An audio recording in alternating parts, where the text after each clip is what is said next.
Hey everyone, welcome back to He Who Knits. I am Steve.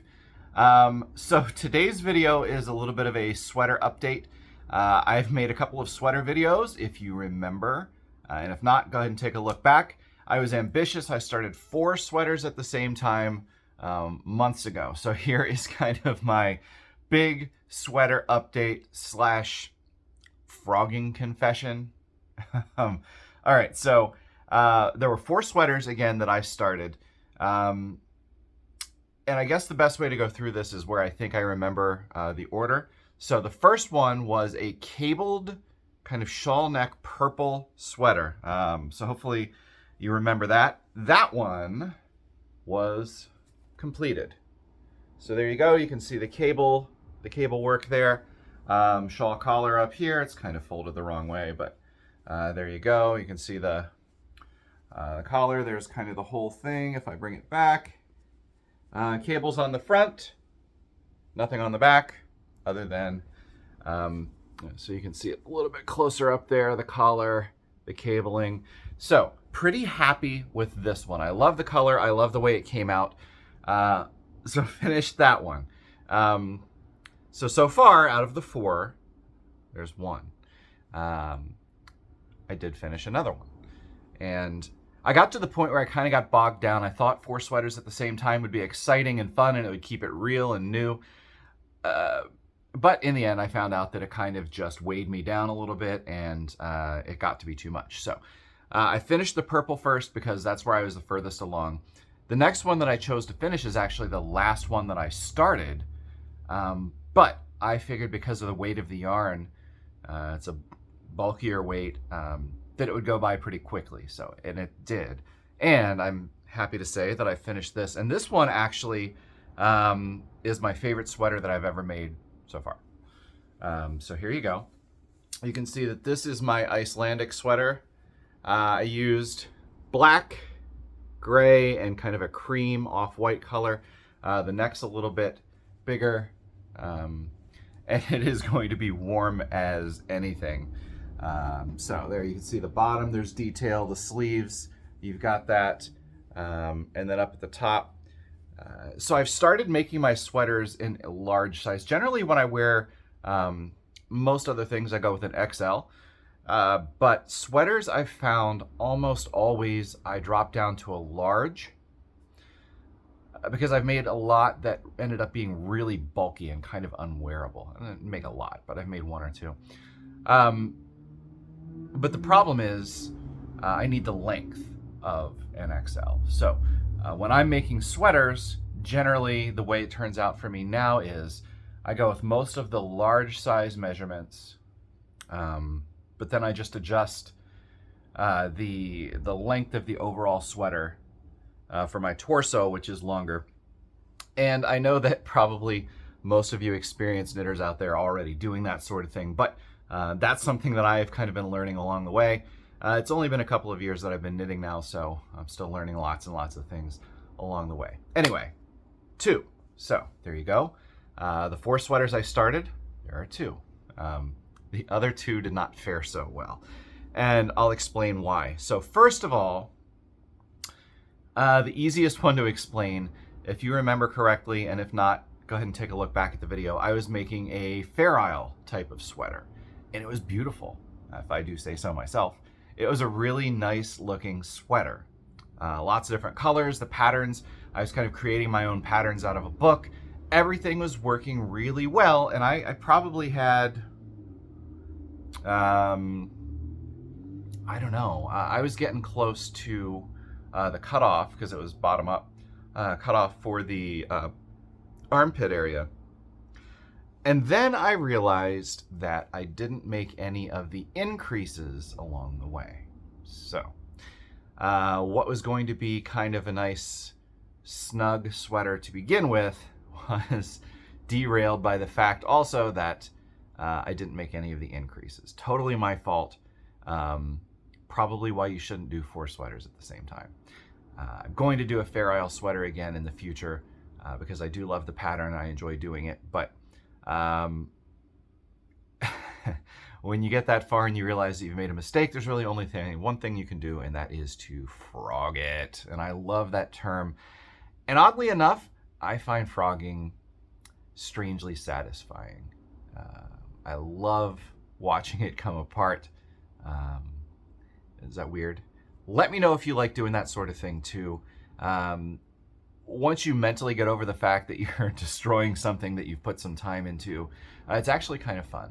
Anyway, so that one's gone. I've got the yarn all balled up and ready to use the next time I try one, which again, shouldn't be that far off in the future. And then the fourth sweater was my cardigan. It was kind of a bulky weight cardigan. And it was that really light gray color, that yarn I love, the Big Good Wool from Pearl Soho. And to be honest, I frogged that one just because I didn't really have any interest in doing it anymore. It was a nice idea, and I put some time into it already. Not as much as the other ones, though. I really only had, I was still working on the back. So I hadn't done either of the front sides. I hadn't done a sleeve yet. So I didn't feel too bad about that one. I just, it wasn't for me. The project wasn't for me, so I got rid of it. Anyway, so 50% there on my work. And if you're a baseball player, 50% at bat is it's pretty good. You're hitting 500. So finished 2, frog 2. But if you remember, if you watched my Sheep and Wool Festival video, I did buy 2 new yarns specifically with the intent of making sweaters. And I have started one of those. So I got this really great yarn, and here's a look at it. Look at that color. That's by Jill Draper. Jill makes stuff. Check that out. She's got beautiful yarns. I highly encourage you to go check that out. This color is, oh, what's it called? Broadway. This is called Broadway. And this is a DK weight. Feels really nice too. And so I picked up this pattern, and you can find this pattern out there. Lots of different people make this pattern. But basically that's it. It's called an anchor sweater. I'd never heard of it before, but it's got basically the yoke is ribbed, and then the rest of it is just straight knitting the whole rest of the way. And so here's where I am on that. Top down, by the way. So that's going to be the collar area. So I am through 4 of the 5 ribbed yoke sections. And you're making increases along the way. So once I get through the 5th section, then it's going to be pretty much just straight knit the rest of the way, and it should go pretty quickly. This is my Rhinebeck sweater. I'm going to Rhinebeck this year, first time ever, and I've heard that you need to show off your stuff. So this is my Rhinebeck sweater. Also, probably I'm going to take along the Icelandic sweater just to kind of show it off. Never know what the weather's going to be like that way, I heard. Could be really cold, could be kind of doable, so I'm going to have those with me. And let me just grab this, because the next sweater I'm making is the other one I found at Sheep and Wool. Remember, that's kind of the brown and gray, but the gray almost looks a little blue. And I'll try to swing the tag around there for you. You can see that. It's called Deli's Delights from Virginia. And there's a quick, that's the info there, if you're interested. And that's going to be just a pretty much straight stockinette sweater the whole way with a shawl collar. Nothing too complicated. That's a DK weight too, so I'm going to work on that at some point. Probably way too ambitious to think that I'm going to get that sweater and the one I'm working on done before Rhinebeck, so focusing on getting that one done. Just to let you know what else I've got going on right now. So I always like to have socks happening, and this is a sock from a yarn that I picked up at Maryland Sheep and Wool. This is from Miss Babs. I think I described it in my yarn haul from Sheep and Wool. I talked about it, Miss Babs. Kite surfing, I think, is the color, specifically designed for Maryland Sheep and Wool. You can see it's an afterthought heel right here, so I've got my waist yarn in, but if you can see up close, really cool color. Kind of almost like an aqua in there, a little bit of gold, some purple. I think I'm going to try, just see what it looks like. I have some really cool DK stuff. I think I'm going to try a purple heel with this, see what it looks like, just for fun. I have so much sock yarn that, quite frankly, I can kind of do what I want. Speaking of sock yarn, one last thing before I get going here. Also, if you remember back, I did a pair of Doctor Who TARDIS socks. I don't have them with me right now, but I had so much fun doing those. I'm a Doctor Who fan.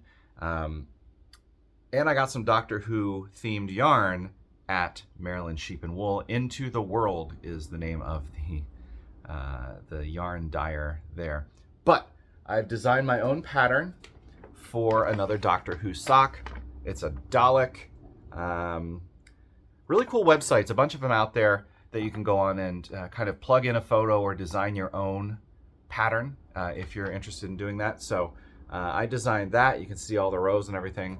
And I'm going to do these in a couple of different colors on a pair of socks, which I will get started at some point. But just to show you a couple of the colors here, that's going to be the main color for the sock. And then this is going to be one of my Daleks. And I believe, nope, that's gray too. And then I believe my other Dalek is going to be this color. So those are going to go on gray socks. And then I'm going to have a couple highlights here and there. Black, the little black buttons on the side. You can see those. They're going to be black. And then of course I have a little bit of white, and I have a little of a different blue on there. So a lot of different colors, probably slightly complicated, but again, I really enjoy doing color work, and I had fun with those other Doctor Who TARDIS socks that I made. A little bit of a challenge, but I felt like it went really quickly comparatively, so I'm gonna do that. And in terms of anything else, let me just see if I can pull out, okay, here we go. So, the colors that I got at